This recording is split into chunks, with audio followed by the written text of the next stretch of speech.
jinin jikina.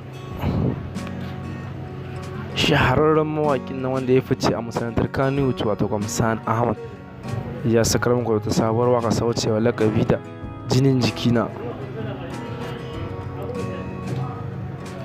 Mai sauraro assalamu alaikum, barkanmu da sake saduwa a wannan tasha tawa mai suna Kannywood Today TV, wacce ta kasance tana binciko muku da zaƙulo muku sababbin labarai na masana'antar Kannywood da ma kuma mawaƙa gabaki daya.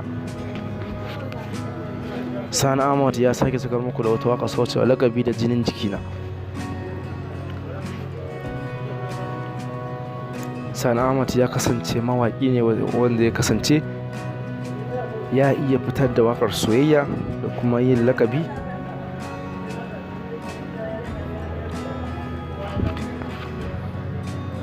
Sanarwa: wannan tasha ta ba ta da alhakin ɗaura bidiyon wani sakamakon mulkin mallaka na mai shi, amma sai dai za mu sanar muku da inda ku samu wannan bidiyon nashi. Sai ku tafi kan YouTube nashi mai suna Sani Ahmad domin samun waƙar tashi suka kuma ta tafiya channel nashi mai suna Sani Ahmad. To mai sauraro, kar ka manta danna mana subscribe, sannan ka danna mana alamar ƙarawa, ta haka ne za mu ci gaba da sanar da ku sababbin shirye-shiryenmu da zarar mun ɗora.